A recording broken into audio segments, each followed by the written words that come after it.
सर्वप्रथम आप सभी को वसंत पंचमी की हार्दिक शुभकामनाएं। वसंत पंचमी भारत का एक प्रमुख त्योहार है जो हर वर्ष माघ महीने की 5वीं तिथि को मनाया जाता है। इसी कारण इस त्योहार को वसंत पंचमी के नाम से जाना जाता है। अंग्रेजी कैलेंडर के हिसाब से यह तिथि आमतौर पर जनवरी या फरवरी महीने में पड़ती है। इसी तिथि से शिशिर ऋतु का प्रस्थान और वसंत ऋतु का आगमन माना जाता है, जो भारत में सर्वाधिक प्रिय ऋतु मानी जाती है। यह त्योहार मुख्य रूप से महादेवी सरस्वती को समर्पित है तथा कहीं कहीं इसे प्रेम स्वरूप कामदेव और रति को भी समर्पित किया जाता है।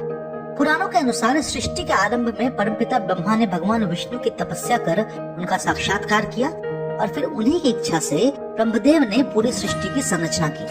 अपनी रचना के पश्चात भी वे संतुष्ट नहीं थे। उन्हें अपने रचना में पूर्णता का अनुभव नहीं हो रहा था, क्योंकि उन्हें अपनी रचना में चेतना की जगह जड़ता की अधिकता प्रतीत हो रही थी। ऐसा देखकर उन्होंने पुनः भगवान विष्णु का ध्यान किया और उन्हें अपनी समस्या बताई। नारायण ने उन्हें सुझाव दिया कि कोई ऐसी रचना करें जिससे सृष्टि में चेतना का प्रादुर्भाव हो। इससे प्रेरित होकर ब्रह्मदेव ने अपने कमंडल से जल छिड़का और अपने मन में एक योग शक्ति का आह्वान किया। उसी समय उनके मानस से एक अत्यंत सुंदर एवं अलौकिक नारी का प्रादुर्भाव हुआ, जिन्होंने अपने हाथ में वीणा को धारण किया हुआ था। उन्होंने आकर परमपिता को प्रणाम किया तो वे उनकी सुंदरता देखकर मुग्ध हो गए और स्वयं एक प्रकार की जड़ता का अनुभव करने लगे। उन्होंने उस देवी से उनके अद्भुत वाद्य को बजाने का अनुरोध किया। ब्रह्मदेव की इच्छा देखकर देवी वीणा बजाने लगी और उनके मधुर ध्वनि से समस्त जगत को चेतना की प्राप्ति होने लगी। जो कुछ भी जड़ अवस्था में था वो चेतन हो गया। जल एवं वायु को गति एवं चराचर जीवों को ध्वनि प्राप्त हो गई। क्योंकि उस देवी के संगीत से समस्त जगत को स्वर की प्राप्ति हुई थी, इसीलिए परमपिता ब्रह्मा ने उनका नाम सरस्वती रखा। साथ ही उन्होंने उन्हें विद्या, संगीत और समस्त प्रकार के ज्ञान की अधिष्ठात्री देवी घोषित किया। देवी सरस्वती के गायन से सृष्टि में काम का प्रादुर्भाव भी हुआ और स्वयं परमपिता ब्रह्मा भी उससे अछूते नहीं रह सके। इसीलिए ब्रह्मा ने उन्हें अपनी भार्या का स्थान दिया। एक कथा के अनुसार द्वापर युग में देवी सरस्वती की कृपा से ही श्री कृष्ण ने केवल 64 दिनों में समस्त 64 विद्याओं का ज्ञान प्राप्त कर लिया था। इसी से प्रसन्न होकर उन्होंने देवी सरस्वती को कोई वर देने की इच्छा जताई। माता सरस्वती की सहमति के पश्चात श्री कृष्ण ने उन्हें यह वर दिया कि पृथ्वी पर उनकी पूजा की जाएगी। तब से ही वसंत पंचमी का यह पर्व मनाया जा रहा है। एक मान्यता के अनुसार माता पार्वती ने महादेव का व्रत तोड़ने के लिए माता सरस्वती की सहायता मांगी।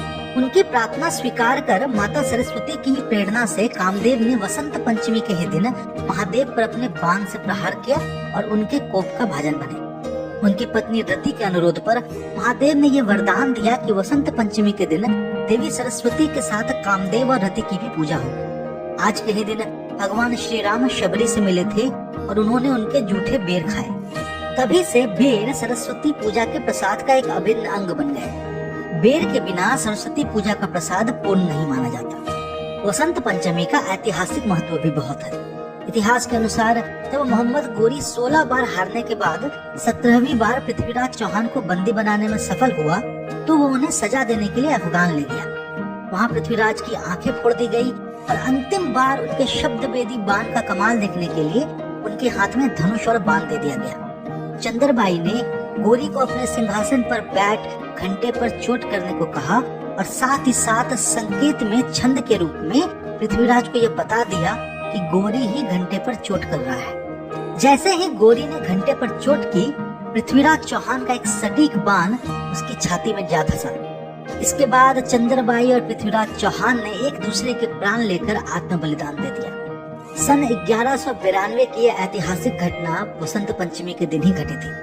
इसी प्रकार वीर हकीकत राय का भी वर्णन आता है, जो लाहौर का रहने वाला था। एक बार मदरसे में अन्य मुस्लिम छात्रों ने देवी सरस्वती को अपशब्द कहा, जिसके कारण उसकी अन्य बच्चों के साथ झड़प हो गई। शिक्षक के वापस आने पर बच्चों ने झूठ बोल दिया कि हकीकत राय ने बीवी फातिमा को अपशब्द कहा है। फलस्वरूप काजी को शिकायत करने पर उसे मृत्यु दंड की सजा दी गई। सजा का दिन वसंत पंचमी को ही निर्धारित किया गया।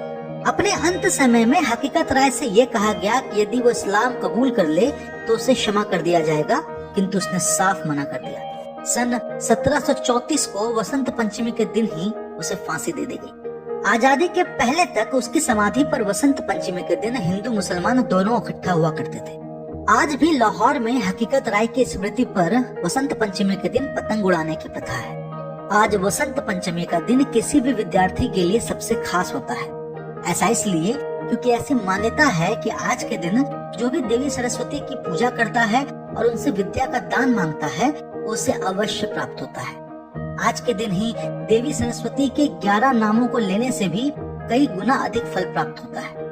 वे 11 नाम हैं शारदा, सरस्वती, भारती, वीणा वादिनी, बुद्धिदायिनी, हंस सुवाहिनी, वागीश्वरी, कौमुदी प्रयुक्ता, ख्यात्वा, चंद्रकांता एवं भुवनेश्वरी।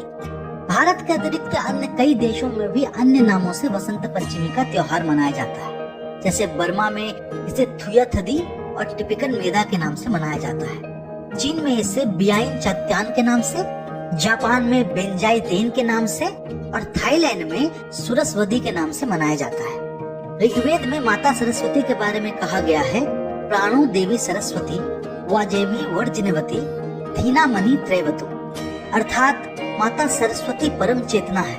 सरस्वती के रूप में ये हमारी बुद्धि, प्रज्ञा तथा मनोवृत्तियों की संरक्षिका है। हमने जो आचार और मेधा है उसका आधार भी भगवती सरस्वती ही है। तो आज वसंत पंचमी के दिन हम माता सरस्वती से प्रार्थना करते हैं कि वे आपको और आपके परिवार को सुख और शांति प्रदान करें। हमें आशा है कि ये वीडियो आपको पसंद आया होगा।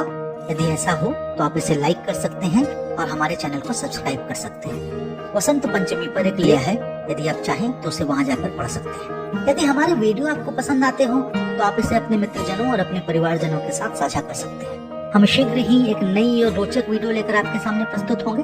तब तक के लिए विदा चाहता हूँ। जय माता भगवती सरस्वती।